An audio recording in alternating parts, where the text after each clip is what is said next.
ঘটনা এই ঘটনা আমি একজন রাজনৈতিক কর্মী হিসেবে নিঃসন্দেহে নিন্দনীয়। কারণ আমরা যারা রাজনীতি করি দেশের জন্য, মানুষের জন্য, আমরা কখনো চাই না যে কোনো হত্যাকাণ্ডই আমরা সমর্থন করি না।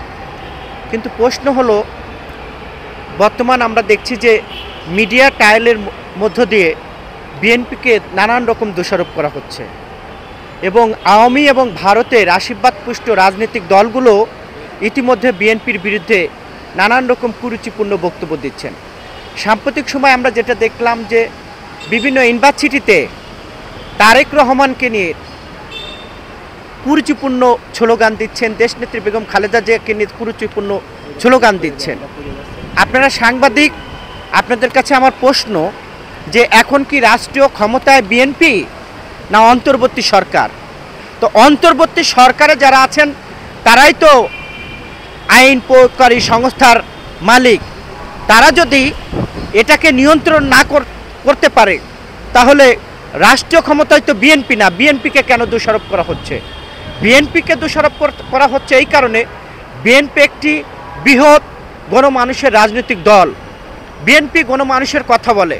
এই বিএনপিকে ঠেকানোর গত 17 বছরে ভারত এবং আওয়ামী লীগের যৌথ প্রযোজনায় ঠেকানোর যেই রাজনীতি ছিল, আমরা নতুন করে আবার দেখলাম বাংলাদেশে 5ই আগস্টের পরে বিএনপিকে কিভাবে ঠেকানো যায় এবং আওয়ামী লীগের রেখে যাওয়া সেই হলুদ মিডিয়ারাও তারাও কিন্তু মিডিয়া ট্রায়ালের মধ্য দিয়ে বিএনপির বিরুদ্ধে নানান রকম কুরুচিপূর্ণ বক্তব্য দিচ্ছেন। আপনারা সাংবাদিক, আমি প্রতিটি হত্যাকাণ্ডের নিন্দা জানাই।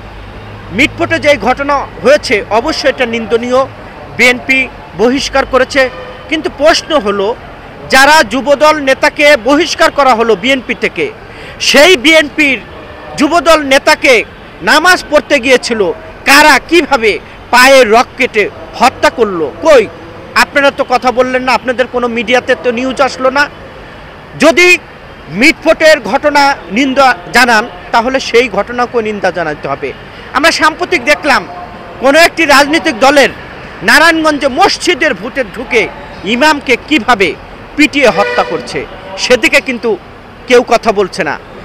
কিছু হলেই BNP BNP BNP. Sheikh Hasina যেমন গত 17 বছরে ক্ষমতায় থাকাকালীন গণভবনে বসে শুধু বিএনপির বিরুদ্ধেই তিনি কুরুচিপূর্ণ কথাবার্তা বলতেন, জনগণের কথা চিন্তা করতেন না। তিনি স্বপ্ন দেখতেন বিএনপি আসলো গণভবন দখল করতে, তিনি স্বপ্ন দেখতেন তারেক রহমান আসলো, তিনি স্বপ্ন দেখতেন দেশনেত্রী বেগম খালেদা জিয়া আসলো। বর্তমান আমরা লক্ষ্য করতে পারছি হলুদ কিছু মিডিয়া তারা এই মিডিয়া ট্রায়ালের মধ্য দিয়ে বিএনপিকে অজনপ্রিয়তা করার চেষ্টা করছে। আমরা বলতে চাই, গত 17 বছরে এই আওয়ামী লীগের ফ্যাসিস্ট দালাল কিছু মিডিয়া তারা যখন বিএনপিকে কালার করতে পারেনি, বিএনপি হলো জনগণের দল, বিএনপি মানুষের বুকে আছে, হৃদয় আছে, কাজেই সকল ষড়যন্ত্র রাজনৈতিকভাবেই বিএনপি মোকাবেলা করবে। এখন আমরা কিছু কিছু রাজনৈতিক দলের নেতাদের দেখছি তারা পিআর পদ্ধতির কথা বলছেন। কিছু কিছু রাজনৈতিক দল যারা বিএনপির দেশনেত্রী বেগম খালেদা জিয়া এবং ভারপ্রাপ্ত চেয়ারম্যানকে নিয়ে যেই ধরনের কুরুচিপূর্ণ বক্তব্য দিচ্ছেন, আমরা নিন্দা জানাই, আমরা সমালোচনা নিতে জানি। আমরা তাদেরকে বলতে চাই, তারেক রহমান উড়ে এসে জুড়ে বসেননি। তারেক রহমান ঘাত প্রতিঘাতের মধ্য দিয়ে এই বিএনপিকে টিকিয়ে রেখেছেন। এই বিএনপি কোটি কোটি মানুষের বিএনপি। কাজেই বিএনপিকে নিয়ে যারা ষড়যন্ত্র করছেন তাদেরকে বলতে চাই, বিএনপি নিয়ে যারা ষড়যন্ত্র করছেন তারা এখন দিল্লিতে মোদির কোলে বসে আছে। আপনারা কোন কোলে যাবেন সেই চিন্তা করেন।